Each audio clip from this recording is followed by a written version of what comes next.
여러분 안녕하십니까, 백진수입니다. 오늘은 두 가지 주제에 대해서 좀 이야기를 나눠보겠습니다. 어제 제가 이제 유튜브 업로드를 못 시켰기 때문에 오늘은 두 가지에 대해서 한 번에 좀 말씀을 드리겠는데요. 첫 번째, 어제하고 오늘 제가 무료 추천주 여러분들께 나간 종목이 있죠. 이 종목에 대한 접근의 이유, 그리고 이제 어떻게 대응할 건지에 대한 이야기 좀 진행을 하고요.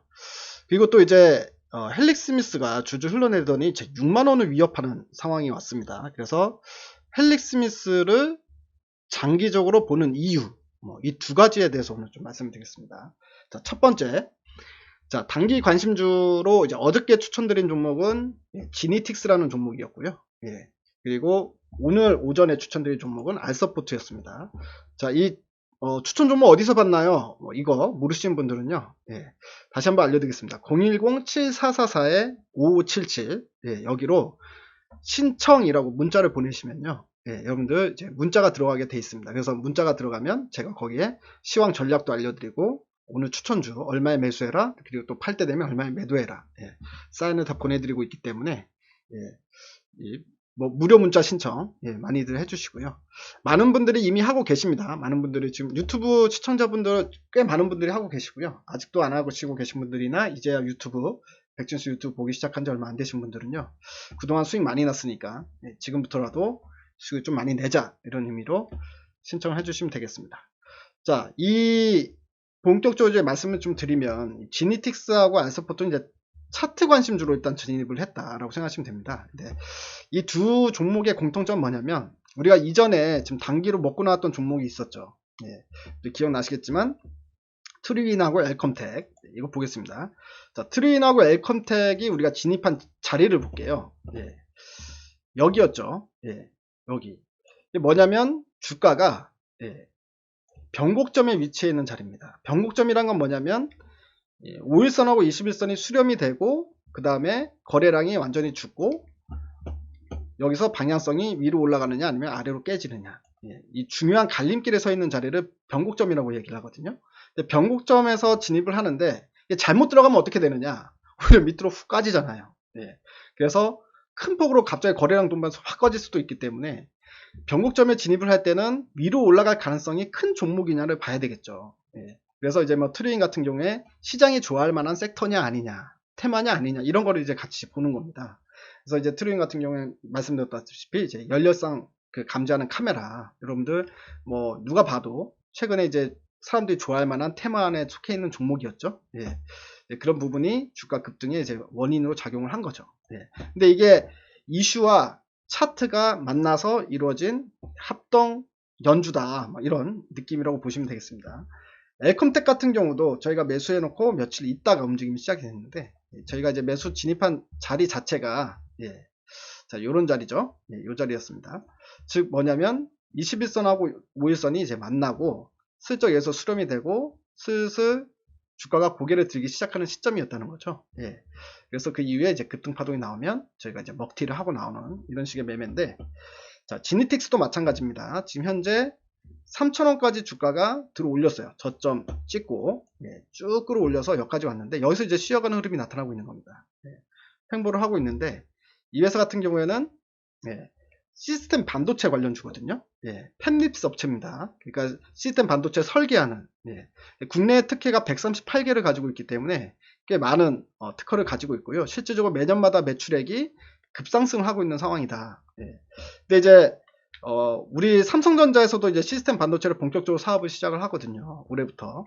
그렇기 때문에 시스템 반도체 시장이 커지면 커질수록 수혜를 받을 수 있는 종목이고, 화웨이에도 수주를 받아서 납품을 하고 있는 상황이고, 이제 그렇게 생각하시면 되겠습니다. 근데 이렇게 이제 시스템 반도체 업체들이 최근에 보면은요, 대장주라고 하면 테스나가 있죠. 제가 제일 좋아하는 종목인 테스나.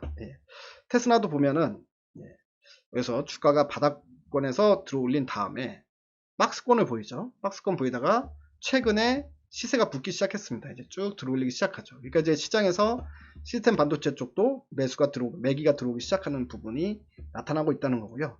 네페스도 마찬가지 최근 들어서 고개를 들고 있는 모습입니다. 그래서 이 지니틱스 같은 경우도 횡보를 한 이후에 이제 조만간에 다시 한번 이제 들어올림이 시작되지 않을까, 이런 기대감으로 접근을 했다라고 생각하시면 되고요. 마찬가지로 이제 매도할 때 되면 제가 매도 사인 보내드리면 그때 매도를 하시면 되겠습니다. 자, 알서포트 같은 경우에는 이제 원격 시스템 테마입니다. 원격 시스템 테마인데 보시죠. 자, 고점 찍고 쭉 조정을 받고 있는데 21선하고 51선에서 이쁘게 안착을 하고 있는 모습이었다. 오늘 그렇기 때문에 여기서 일단 매수 진입을 해보고요. 다시 한번 파동을 좀 기대를 해보는데 이거 같은 경우에는 제가 예전에 한국경제TV에서 그 차트 기법 하나 알려드린 것 중에 시그널 기법이라는 게 있습니다. 아마 아시는 분들도 있을 거고 대부분 모르시겠지만 세력이 들어와서 빠져나갔느냐 안 빠져나갔느냐 이걸 본다는 건데요. 이제 과거에 보게 되면 이제 이렇게 갑자기 거래량이 동반되면서 주가가 들어올리기 시작하죠. 근데 중요한 건 여기서부터 쭉 빠지는 동안에는 거래량이 없습니다. 그러니까 세력들이 사서 물려있는데 팔고 나가질 않는 상황이었다가 다시 올해 초부터 들어와서 다시 한번 들어올림이 시작이 된 거죠. 이렇게 거래량 동반되면서 강하게 들어올립니다. 들어올리는데 중요한 건 아직까지도 빠져나가지 않았다는 거거든요. 주가가 떨어질 때는 거래량이 죽죠. 그러다가 다시 한번 들어올리죠. 이렇게 다시 한번 들어올리는데 이번 고점에서도 마찬가지로 쭉 팔고 나가는 흔적은 없습니다. 그 때문에 결국엔 세력들이 아직까지도 들고 있는 종목이다. 이렇게 보여진다는 거고요. 그렇기 때문에 위로 한번 들어올릴 가능성이 크지 않나 이렇게 생각하고 진입에 해본 종목이다. 이렇게 생각하시면 되겠습니다. 일단은 단기 관심주고요. 사실 제가 이제 좀 주특기인 진짜 실적이 뭐 더블 이상 증가하면서 좀 길게 들고 갈 만한 그런 성격의 종목은 아니고 차트와 이슈가 만나서 한번 우리가 단기적으로 짭짤하게 최근에 이제 단기 매매 좀 짭짤하게 나오고 있으니까 그런 관점에서 진입을 한 거다 이렇게 이해를 해주시면 되겠습니다.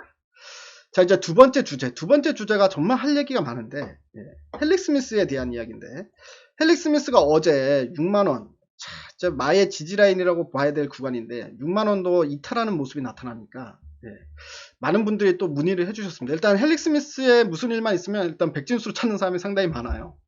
그 때문에 저도 이제 당연히 이거에 대해서 이제 이야기를 해드려야 되니까 궁금하신 분들이 많으면 저는 어떤 종목이든지 이야기를 해드려야 된다.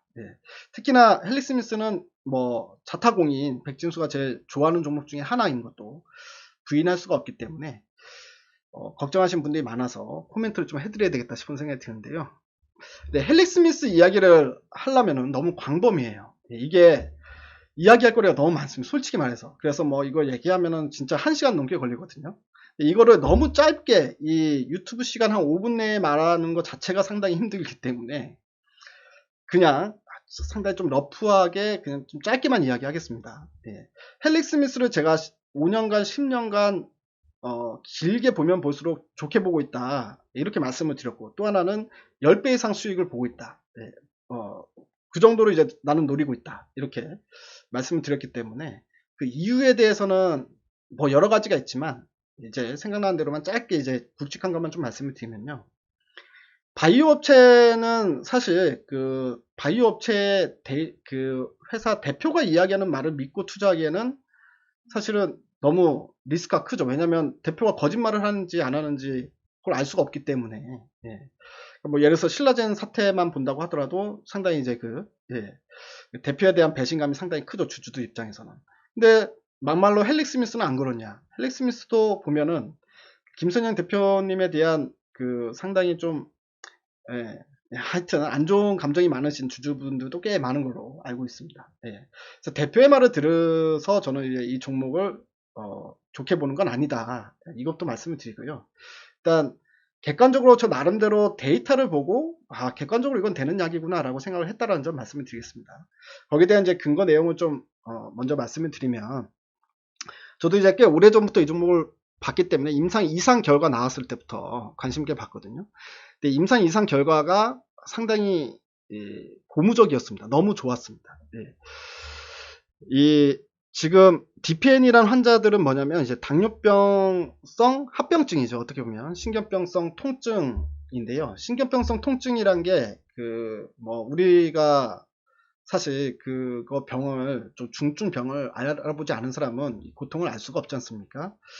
근데 이제 뭐 의학적으로 보게 되면 망치로 제 뭐 어깨나 다리를 내리치는 것 같은 통증, 그리고 산모가 아기를 낳을 때의 통증, 그 정도의 통증이라고 해요. 어마어마하죠. 그 정도의 통증이면 정말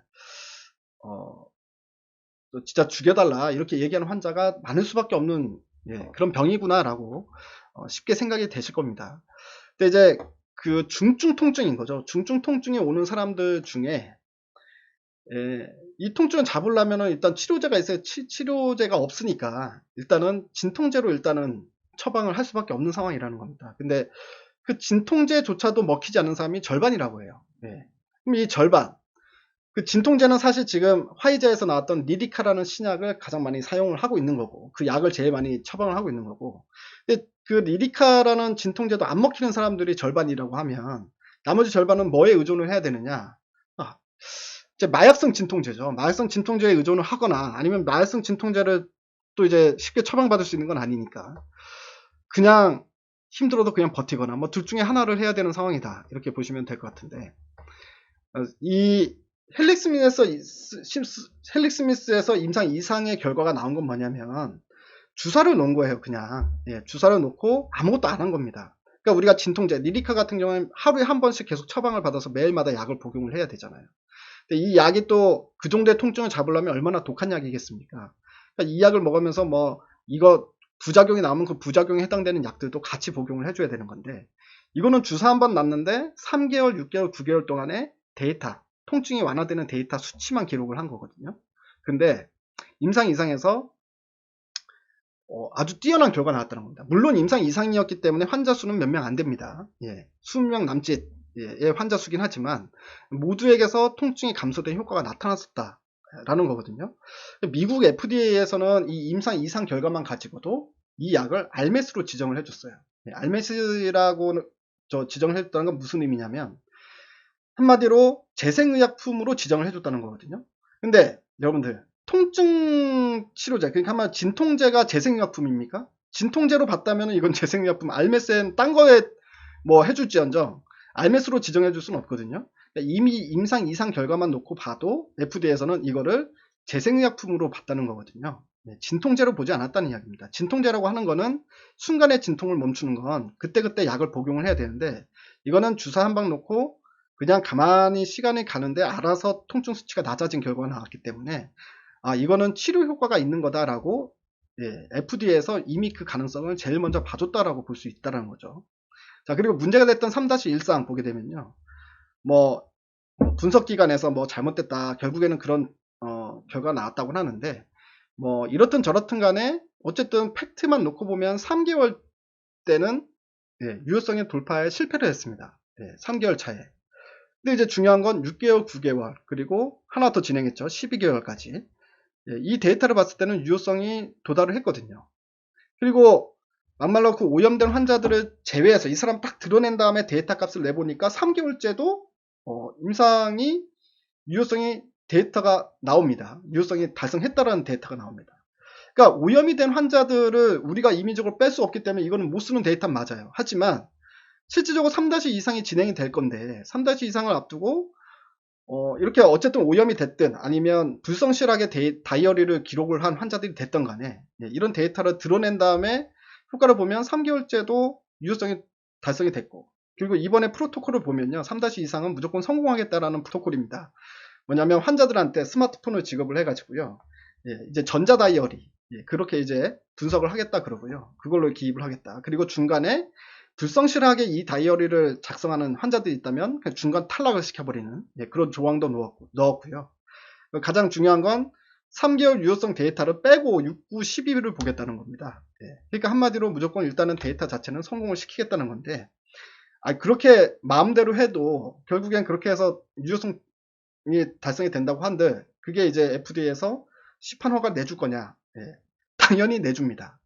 그리고 또 한 가지, 여러분들 그 화이자 지금 리리카 있잖아요. 지금 신경병 통증 환자들한테 가장 많이 사용되고 있는 그 리리카라는 약도 6번 임상을 했는데 4번 실패하고 2번 성공했어요.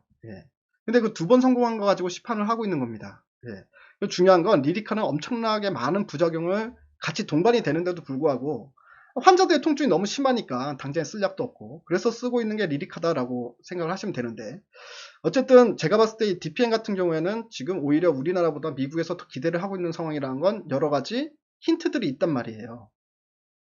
올해 초에 키스톤 학회에서 그 차스 분투라라는 그 통증의학계에서는 영국 옥스퍼드대 지금 교수로 있는 분인데, 이분이 그냥 전 세계 1인자, 누가 아무도 이제 부정하지 않는 전 세계 통증의학계에서는 1인자인데요.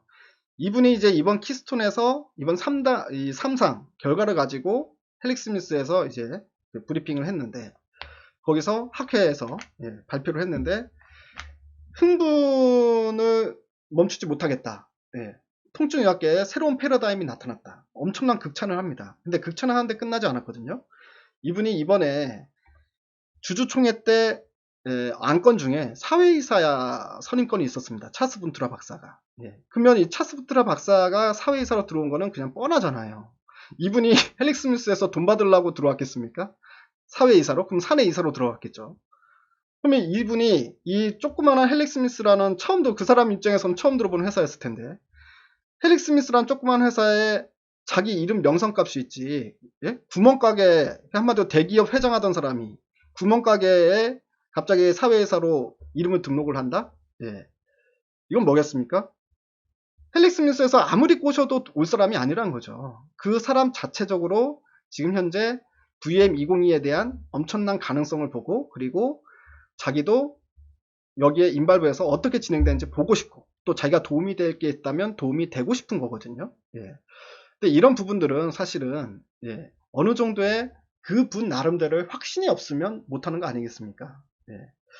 그래서 저는 이제 뭐 이 외에도 여러 가지 할 얘기가 많지만 얘기가 너무 길어지니까 차차 할 얘기 많을 거라고 생각됩니다. 차차 헬릭 스미스에 대해서 또 이야기를 하도록 하고요. 일단 제가 중기적으로 좀 길게 보고 또 상당히 목표치 높게 보는 이유에 대해서는 그냥 명확하게 말씀드리면, 그 회사의 대표가 하는 이야기를 믿고 하는 게 아니라요. 지금까지 나온 실질적인 데이터 값은 거짓말을 못하니까.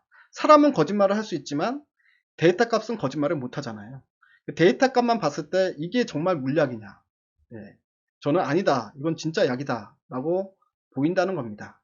일단 오늘 여기까지 얘기하고요. 다음에 또 기회가 되면 헬릭 스미스 이야기는 또 진행하도록 하겠습니다. 감사합니다.